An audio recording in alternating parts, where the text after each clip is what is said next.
Well, we understand when somebody says they were treated like an animal, the connotation is never positive.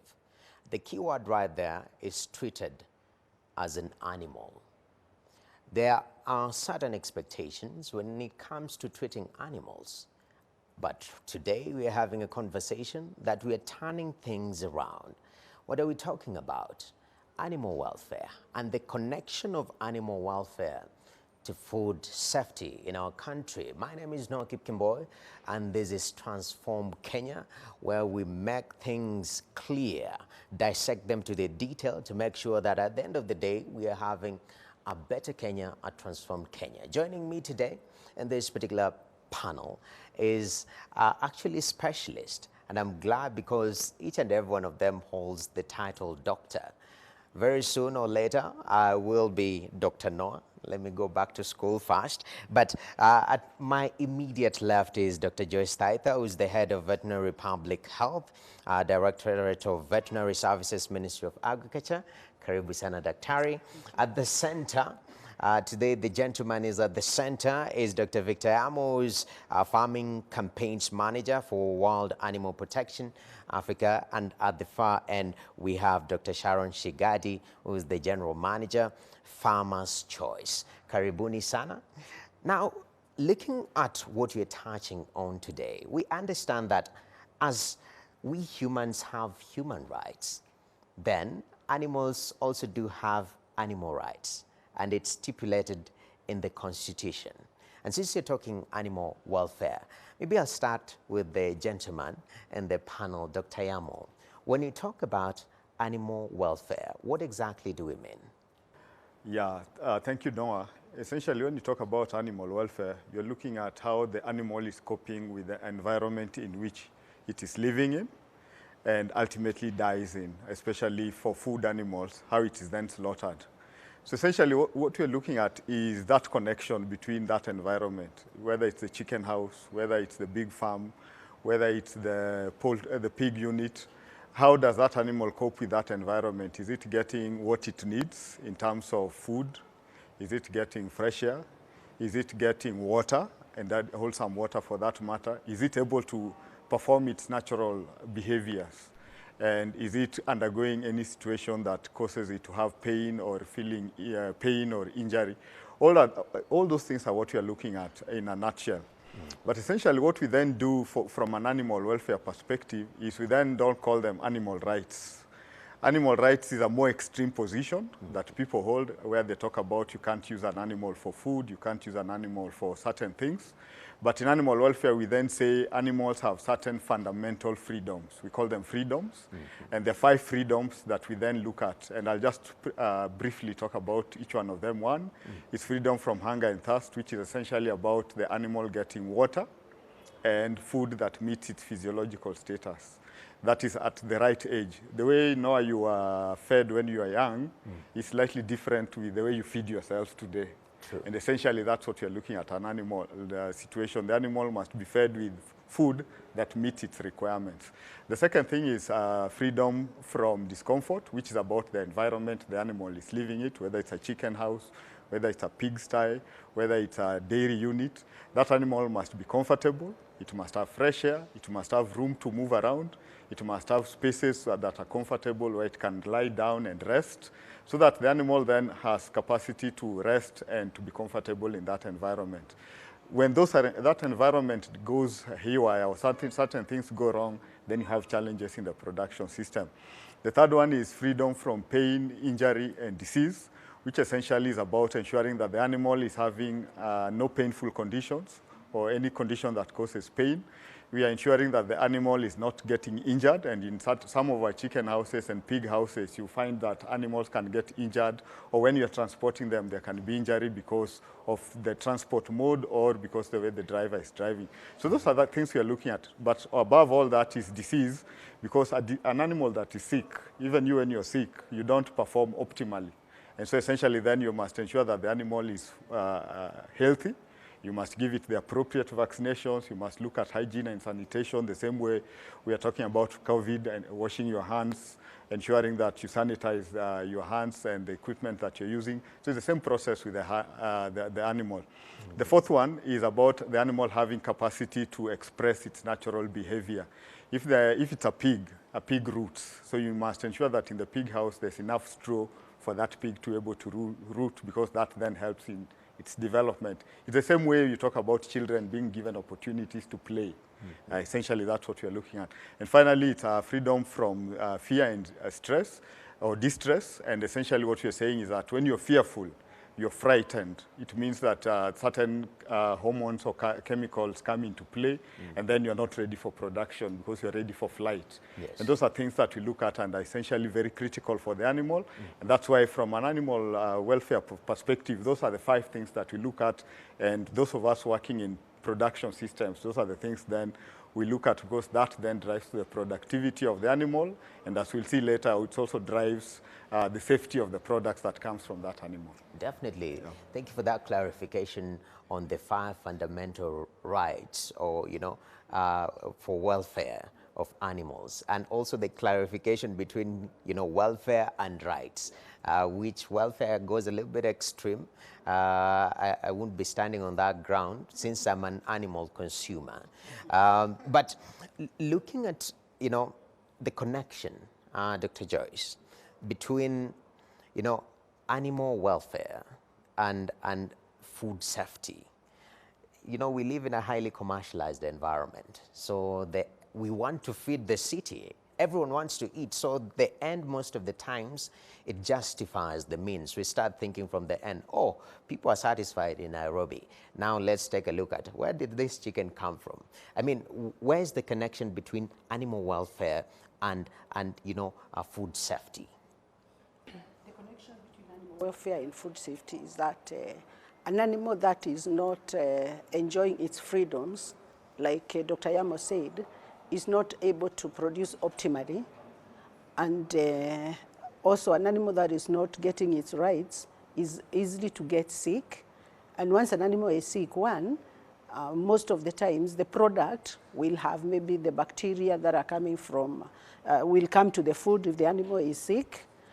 If the animal is not enjoying its freedoms, even if it is, let's say, meat, it is slaughtered for meat, that meat is likely to spoil fast, because when the animal is slaughtered, when it is stressed, it's not able to go the normal post-mortem changes, and the meat thereof will likely spoil fast. It will not be as tender as meat from a happy animal. So I would say that an animal should be killed when it is happy. I don't know whether you play a guitar for it, but an animal should be happy when it is slaughtered. They should be not having any stress at all, because stress leads to spoilage of food.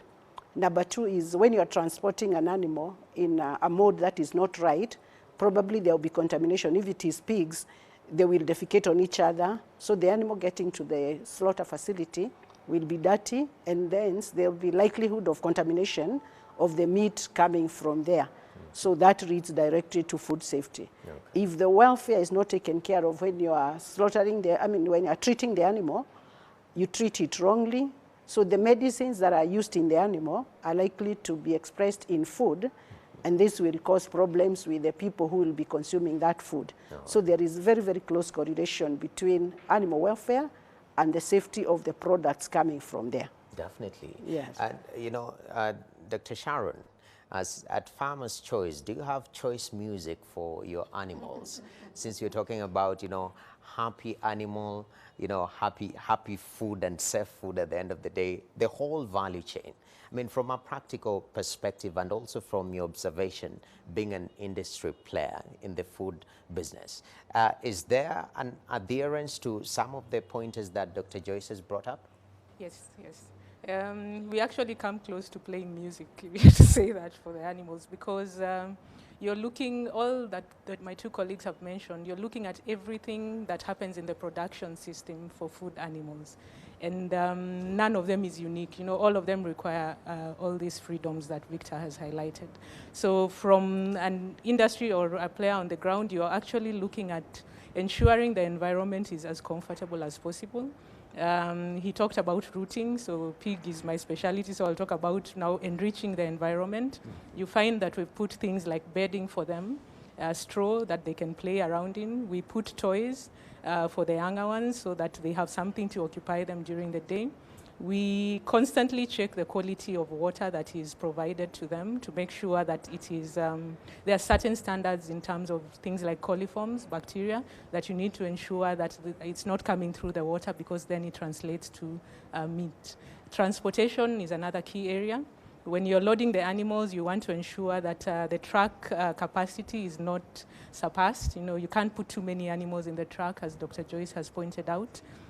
You want to ensure you're transporting them at the coolest time of the day so that they are not stressed, they don't get any heat stress. And when they get to the slaughterhouse, you have antemortem inspection just to make sure that they have come off the truck in good condition before they're slaughtered. And then once they're getting into the slaughterhouse, you're looking at the process of stunning. How are they stunned before they're actually killed? So anything to reduce stress ensures that the quality of meat and the safety at the end is at its optimal. Wow. Yes. You've clarified so well, I mean, the whole value chain. And I'm glad you've done that as an industry player and what you're doing. Dr. Yamo, from your experience and, you know, working and pushing for, you know, animal welfare, is this something that is well taken care of in majority of our farms, and, you know, people keep animals for food purposes? Yeah, thanks, Noah. In my experience in industry, and I've been in industry quite a while, farmers are at different stages. There are farmers that are doing extremely a good job in terms of welfare and meeting essentially the international standards, so to speak. There are farmers that are learning, and I think part of what we do as World Animal Protection is to work with farmers wherever the stage they are in production or in their investment in the whole system, so that they start understanding and appreciating some of these things. The second thing that we're looking at, which is important, is the level of awareness, and especially at the consumer level. Because if the consumers are enlightened, they're able to drive industry to do the right thing. Otherwise, what we then end up is a situation where industry looks at the bottom line and forgets to look at the critical things and cuts corners, so to speak. So I'd say a good proportion of even the small-scale farmers are doing the right thing. It's only that we need to tweak what they're doing a bit around so that it meets certain standards. Some of them is also some of the challenges coming through is the fact that people are not aware. And I'll give you a good example. When you talk about freedom, number one, freedom from pain, hunger and thirst, a lot of our farmers don't understand what kind of water to give. And essentially what we then try to explain to them is that the water must be as good and as wholesome as water that Noah and I can drink. If the water, you can't drink that water, then it shouldn't be in the production system, because whatever is making you not able to drink that water, if it's contamination, if it's heavy metals or salts or salts in the system, is also going to be detrimental to you. And the animal is a very interesting thing. It's an interesting producer, because whatever you give the animal ultimately ends on your table. Yeah? And I think that's what consumers and some farmers have not appreciated, that if tomorrow we have a batch of rotten maize, now if you look at the feed side of it, if you have a batch of rotten maize because of some fungi that leads to some toxins being produced, and it's condemned for human consumption, some of us then quickly put it in production for feeds for animals. What you're failing to see is that mycotoxin, or the toxin that are coming from that feed, the animal will just concentrate it. You'll find it in your meat, you'll find it in your milk, you'll find it in the eggs, if it's chicken. And so essentially whatever you're avoiding just takes a longer route to get onto your table. And that's where then the connection between animal welfare and food safety starts happening. It's about what are we doing at the animal level that will not convert into challenges with the food that comes out of the animal. So that's one good example. If you look at environment, yeah, if the environment is not clean, the animal gets sick, then essentially what that happens is we need to treat it. When you're treating it, we use certain drugs, antibiotics in this case, and those drugs then have residues that remain in the meat and milk. But the same drugs can also cause what we call resistance, because the human population and the animal is being exposed to this drug. The disease organisms you're trying to treat are getting exposed, and at certain levels they develop resistance. And that's one big conversation that's happening globally, antimicrobial resistance. So that's where we keep saying that it's very critical and important then that we play and look at these things critically. The last thing before I just get off here is that there's also the economic part of it. When you carry your pigs in the wrong way, like we see some of them carried on the back of a motorbike, or chickens hanging on a motorbike, essentially you're destroying quality of that product. The product will get to the slaughterhouse when it has injuries, and requirements that injuries have focal points where contamination occurs, and that then spoils the product. And the hatchery or the processing plant then has to either downgrade the product or cut off that. And in recent research that we've done in the processing plants, both chicken and pigs, what has come out is that farmers are losing money. They could be doing a good work in the process of production, but that transportation ends up with wounds, ends up with stressed animals, and by the time you are slaughtering it, you end up with a poor quality product, which then costs the farmer money. So what we're then trying to say as an organization is animal welfare is important for food safety. Yes. It is important for productivity, which leads to food security. It's also important for the money that gets back to the farmer. Wow. So, and that's why we then urge farmers to do the right thing. That's very critical. Yeah. And you know, you've mentioned the level of awareness. And later on we'll come in detail to consumer awareness. But to the farmer's awareness, Dr. Joyce, the enforcement level vis-a-vis pushing awareness amongst farmers that if you treat your animal in this particular manner, actually it is proven that it's going to be more productive. Yeah? Where do we stand in that regard? Awareness amongst our farmers to these animal welfare needs? Like what Victor has said, the farmers are at different levels of awareness. There are many farmers who are doing the right thing because they appreciate that when they take care of the animals, they get money in the pocket. For most of them, they'll be looking at the returns. And if they take care of the animals, they get good returns. But still, there is a lot of capacity building that needs to be, there's a lot of awareness that needs to be created. And the roles of government is clear that at the county government level, that farmers need to build capacity to understand good agricultural practices, because these have an impact on their returns, this has an impact on food security, this has an impact on food safety.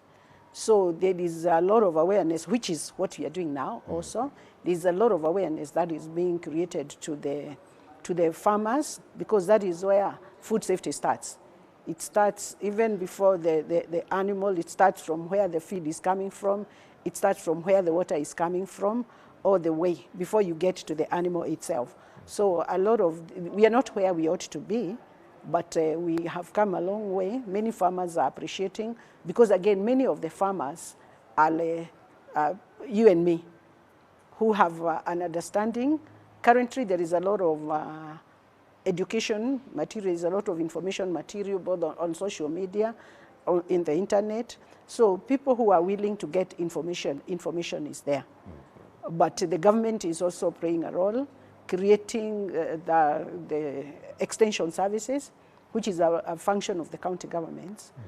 But again, the counties may be at different levels of carrying out these extension services, but the government has a role and to create, and what we are doing is telling the farmers now, even now, that when you take care of your animal, you'll get good returns, the food coming from the animals will be good, and you yourself, once you eat the food from animals that are taken care of, that food will be safe, so your pocket and your health will be taken care of. Definitely, that balance, the economics and health part of it. You know, Dr. Sharon, you've interacted with people maybe back at home, or when they come from home, from the village to Nairobi, and they warn you, don't buy me the Nairobi chicken because it has a reputation. This is just an example. I believe chicken is the one that is, it goes, it lives in the morning, goes, makes the rounds, and comes back in the evening, you know. Very responsible chicken, to say the least, which is quite interesting. And where we are moving, commercially, things are changing. The population is growing.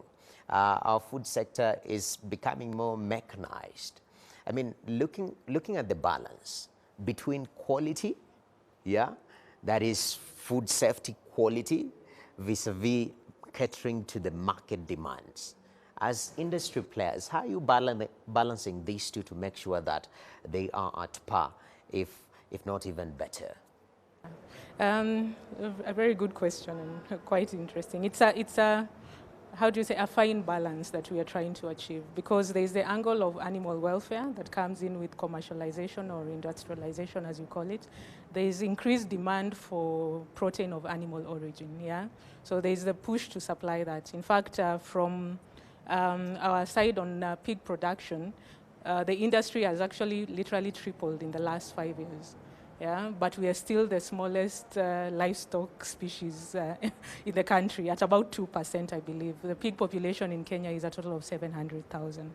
And we are now getting to a point where you have to balance. There is investment, heavy investment required in the industry. Yeah?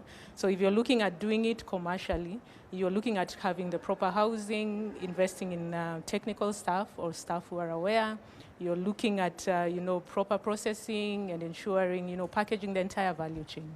Yeah, and Farmers Choice being vertically integrated, we can talk about every sector of the value chain. Yeah, yes. So the balance is actually about ensuring, for example, the animal freedoms are attained. And the interesting thing for the Kenyan industry, and Dr. Joyce has just touched on it, is with the pig sector just growing, there's a lack of extension education or knowledge.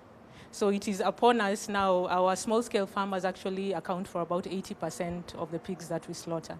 So it is upon us now as the industry leaders, Farmers Choice, to actually pass on the knowledge that we have to the farmers. So we've gone the extra step of ensuring we have an extension department that goes out to the farmers, educates them on what is required.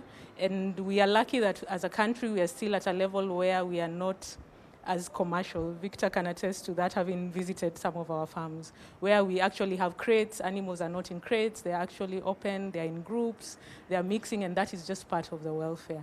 And we believe that that is what makes our products unique. I think, as we say, the taste of a Farmer's Choice sausage cannot be compared to any other, and it actually starts from the farm. All right. Yes. That's very critical. Maybe I'll have to test later and confirm those sentiments. But Dr. Amo, still on the same issue of commercialization, it's the same old discussion we normally have. Our ancestors, they were stronger, they were bigger, because they were free range, maybe, quote unquote. Looking at the way the commercial aspect is entering into our animal food production, how is animal welfare keeping up with that? A very good question, Noah, and I think it's where we actually are right now, because essentially what is happening is we are not operating, when our ancestors were operating, they were kind of in an isolated situation. We are now running in the global markets. What happens here in Nairobi is the same thing that is happening in Joburg, and it's the same thing that's happening somewhere in Europe. So essentially there is international standards that we are looking at that's driving some of these discussions. We also need to take cognizance of the fact that even as we sit in Nairobi, there are big international brands that are coming into this country. Okay. You can look around the fast food restaurants, look around the retail sector. You can see the big players that are coming into this country. Those people are not coming to look at our standards. They're looking at what their international standards say. And in most of the cases, that standard might be a notch or two higher than what we are used to. All right. So I think, but the beauty is that the industry has also learned the art of working around some of these things. So we work with industry like the producers and the retailers, the retail sector, to then say, where are our African standards? Yes. Because I work across Africa. Where are our African standards? What do we need to tweak so that we meet international standards? Okay. When a big supermarket comes into Nairobi, what are their requirements? And how do we then work with the farming community to ensure that we supply? Because the reality of the matter is that if we don't meet some of these standards, we open ourselves to influx of products coming from elsewhere. And I think as a country, that is something that we cannot afford. Then, of course, the Directorate, and Dr. Joyce is here, who can talk about it better than me, also represents us in some of these conventions. We have conventions about codex, about international standards on food, on safety, on food safety, on all these requirements.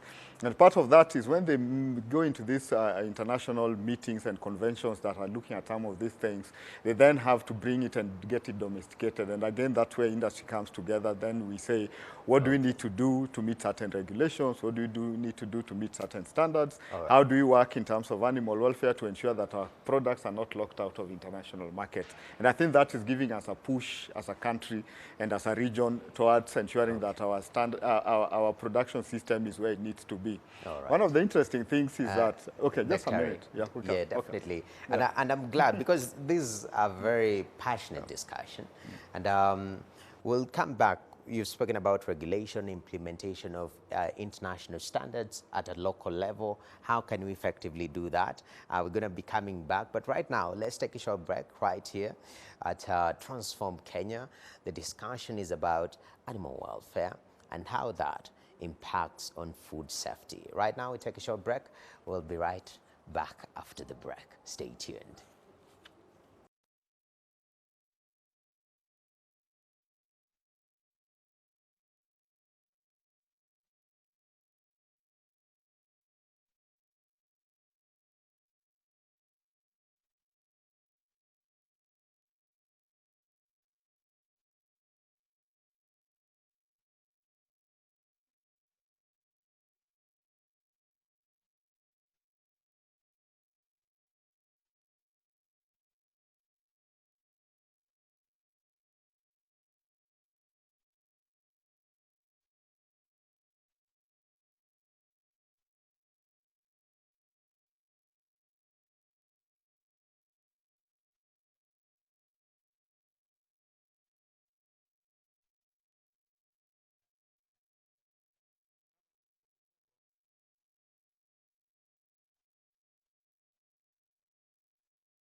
Well, welcome back to Transform Kenya. The discussion that we are handling today is matters animal welfare and how it touches on food safety in the country.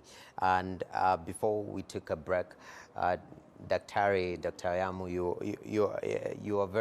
you're discussing, some very critical components that touches on regulation, to say the least. And I'm glad, Dr. Joyce, you're here, because regulation is very critical. I mean, when we look at animal welfare, starting from the Constitution, yeah, looking at the Prevention of Cruelty to Animals Act of 2012.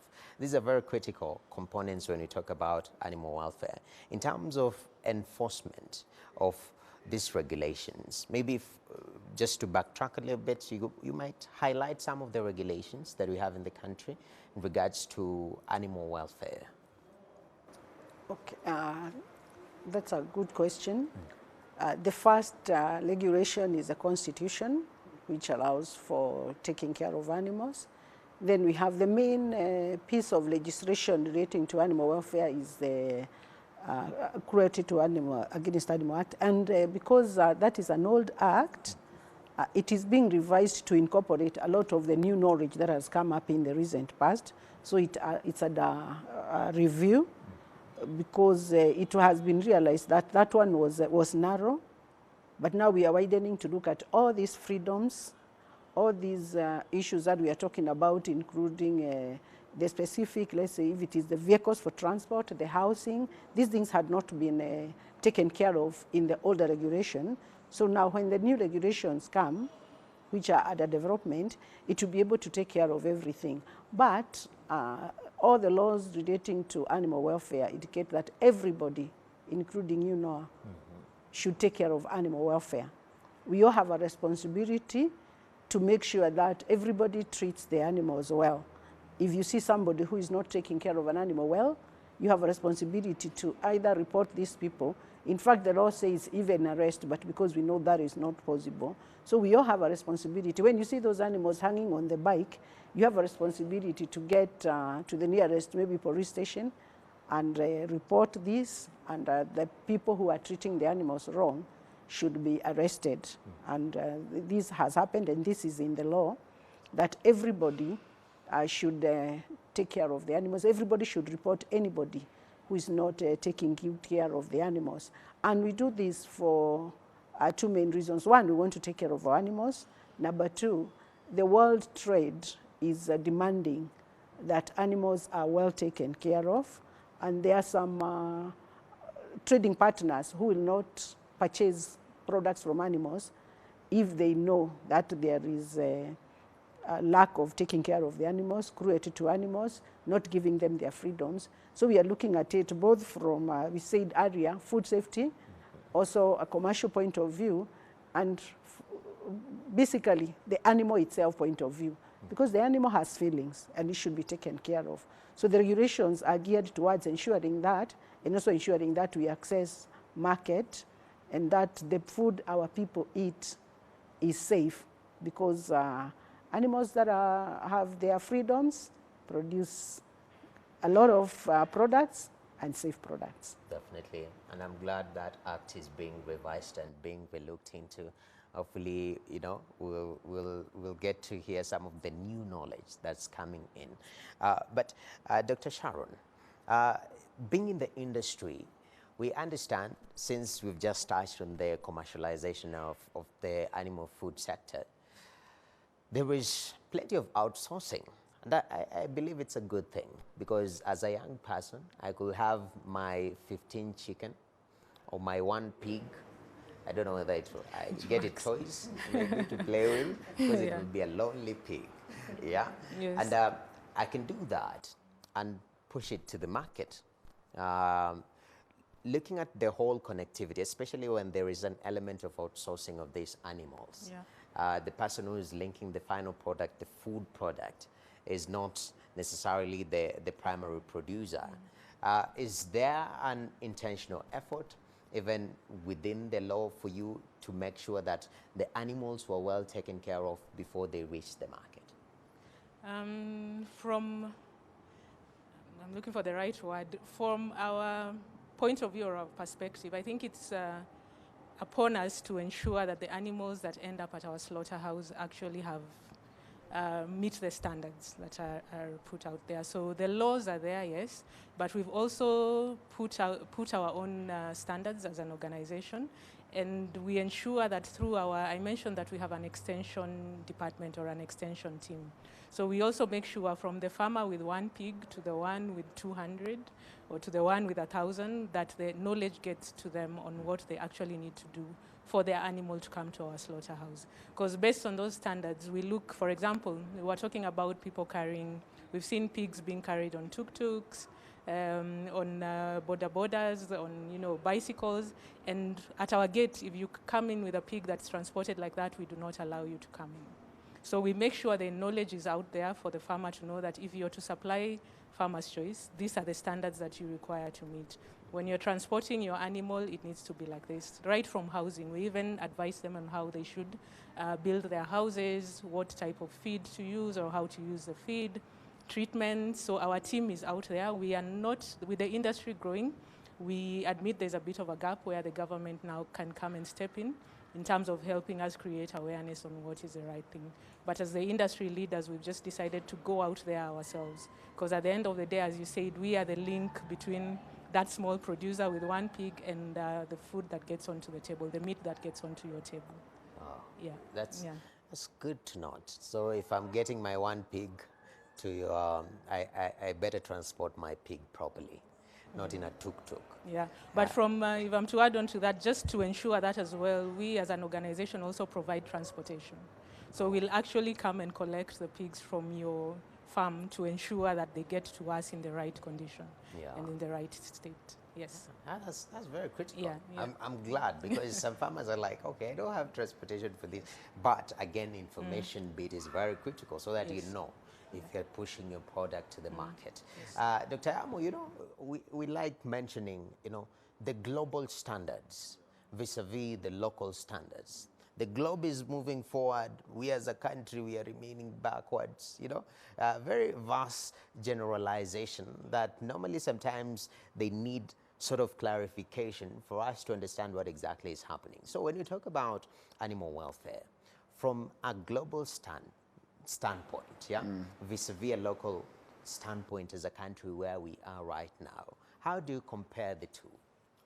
I think we've done well. I wouldn't say we are doing that badly, because, and I want to qualify that by saying, we have, as an organization, we've been part of development of some of these regional standards. So if you look at the animal welfare standards and strategy, the driving piece of legislation in Africa is known as the Animal Welfare Strategy for Africa. And that strategy was developed in around 2015, 2017, and it was launched in 2017. Actually, the 54 heads of state actually ratified it in a head of state convention in 2017.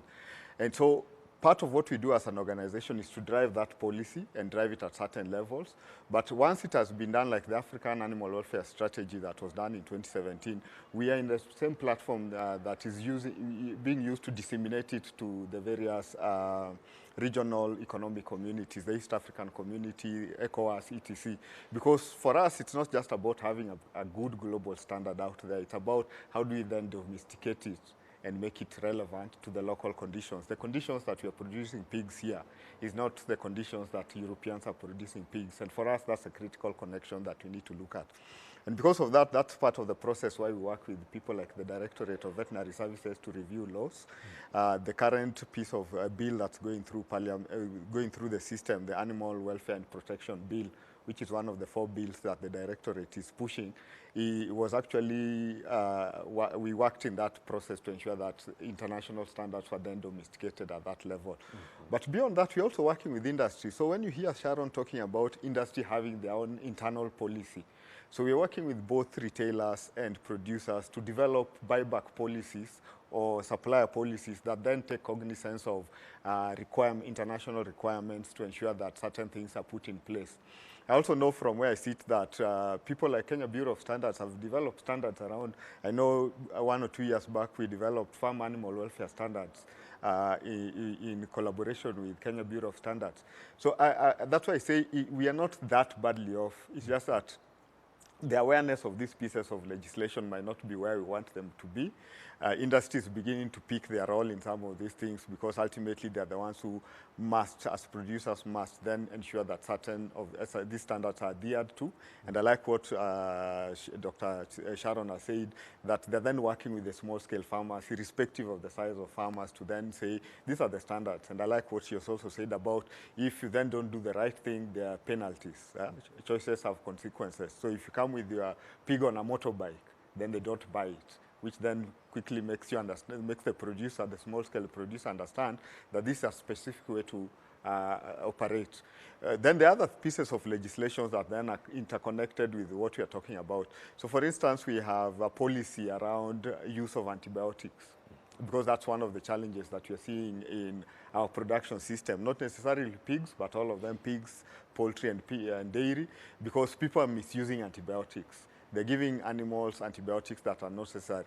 And part of the reason why they do that is because farmers have discovered that because of our poor environment, poor transportation, if I then put in some antibiotics, then I'm able to mask that problem. But what they're failing to see is that you mask the problem, but you end up with antibiotics on your table. And that creates another big problem that globally is being looked at. So I think that's why, as an organization, we are saying, let's work with industry, let's work with consumer organizations to raise awareness so that the consumer then understands. If I'm going to buy pigs, for instance, in a butchery where I've seen pigs being brought tied onto a motorbike, then I quickly understand that there is implication of that decision that I've made that could impact negatively on my food safety processes. So that's why we do the awareness, but also work with industry to drive some of this agenda. Wow, that's very critical, Dr. Joyce. In fact, the Directorate is pushing reforms, and earlier on you had hinted you're revising this particular Cruelty to Animal Act of 2012 to incorporate new knowledge. What is this new knowledge that we're getting in the year 2021 that needs to make the state of animal welfare in our country better? Part of it is like what we said earlier, the real understanding of the relationship between how we treat an animal and the product is coming as knowledge continues to increase. So like understanding, like let's say caged animals may not be as productive as free-range animals. The way you transport animals has bigger impact. This is knowledge that is coming in the recent years, which was not there when the first law was done. And these are the things that we are putting into the new law. The way the houses are constructed, the temperatures in those houses, the weed flow in those houses, these are things that are coming up, and these are the things that we are incorporating in the new regulations. And one of the things that the new regulations are doing, previously, the government or the competent authorities was taking responsibility of the animal welfare, of that food safety, but we are coming to realize, and which is true, the government does not farm animals. It is individuals who farm animals. The government does not transport animals. It is individuals who transport animals. So the responsibility to ensure that the law is followed does not fall with the government. It falls with the person who is handling that food. We call them food business operators. Okay. The person who is transporting that animal is the one who is responsible. Where the government comes in is to make sure that, do you know what you're supposed to do? Then you say, yes, I know what I'm supposed to do. All I'll come to do is, are you doing what you said you will do? Previously, it was like prescriptive, where the government says you should like the 10 Commandments. But now we are moving from there, yes, and we are asking, Noah, how will you ensure, because there are many ways of killing a cat, how will you ensure that this food is safe? So you tell me, what you tell me is different from what Sharon is telling me. So I will mark your exam from what you said. Okay. You said you will make sure that For example, let me give an example of the COVID situation. You tell me, I will sanitize my hands. Person B will say, I will wash my hands. The end goal is the same. So I will not judge you on washing your hands if you said you are going to sanitize. I will judge you on sanitizing. So even with the laws, is to make sure you have read the law is there. How are you going to implement the law? Because the implementation is different. Okay. So you implement in your own way, but the food safety objective as set by the law should be met. Okay. So now we are moving from prescriptive to allowing the industry to setting their standards and making sure that these standards meet the government objective for food safety. Definitely, very important. And briefly, because we are on the tail end of time, we have a few minutes left. Looking at the consumer and the posture of the consumer, Dr. Sharon, what is the role of the consumer, especially from the industry level? Because, you know, there's this notion industry has no soul. It's about the bottom line. Yes. From the industry perspective, how are you informing the consumer to be better poised to maintain their food safety as it touches on animal welfare? I'll use the example that Dr. Joyce just pointed out, that the consumer needs to also take the effort to educate themselves. Yeah, there's quite a bit out there on what they should expect in terms of quality of meat and safety. And now this comes in with me having gone through, as the industry now, going through the processes to ensure that we are delivering a safe product. But then again, the consumer needs to understand when we say safe product, what exactly is it? So the consumer is the one to ask the question, to basically keep us on our toes. Okay. Yeah, to ensure that we are complying and we are delivering the safest product possible. Definitely. Yeah. Dr. Amo, in 2 sentences, I know it's impossible, especially for a doctor who lectures. In fact, in less than 2 sentences, how should a consumer be poised, especially on matters food safety and animal welfare? In 2 sentences. One, I think the consumer must have a relationship with the source where they get their products from.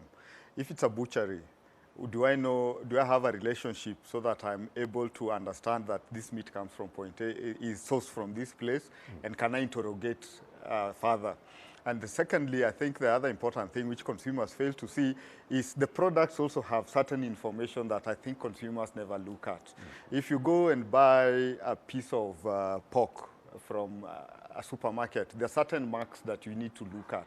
There's a Directorate of Veterinary Services mark that shows that it has been inspected. Right. If it's a piece of meat that is hanging, there's a roller mark that shows that it's been inspected. And these are simple things that the consumer needs to be aware of, because then it starts giving you indications of what am I dealing with. But if you're not doing that, then you're ending up with a product that might be challenging. Definitely. Dr. Joyce, you will agree that those are more than 2 sentences, definitely. So keep it in one sentence. How should consumers pose themselves to ensure that they're having food safety in touching with matters animal welfare? Like I said, the responsibility of having safe food rests with the consumer, Yes. not with anybody else. So make sure that you demand safe food, a clean environment where the food is produced, clean people who are handling the food, and yourself handling the food clean even to the kitchen. All right. Definitely. Thank you very much. Wow. Beautiful discussion. Don't carry a chicken on the border, please. Well, thank you very much, Dr. Sharon Chigadi, Dr. Victor Yamo, Dr. Joyce Thaya, for your informative insights in regards to animal welfare and how it touches on food safety. We appreciate. Well, that said and done, the responsibility is on you to make sure that what you eat have a relationship with the source. Very critical, but also read what is written right there to ensure that you are not only healthy, because if you are healthy from what you eat, it goes back to us treating our animals better. With that said and that done, I have to put a full stop on this particular conversation. This is Transform Kenya. I'm Noah Kipkemboy. Have yourself a good night.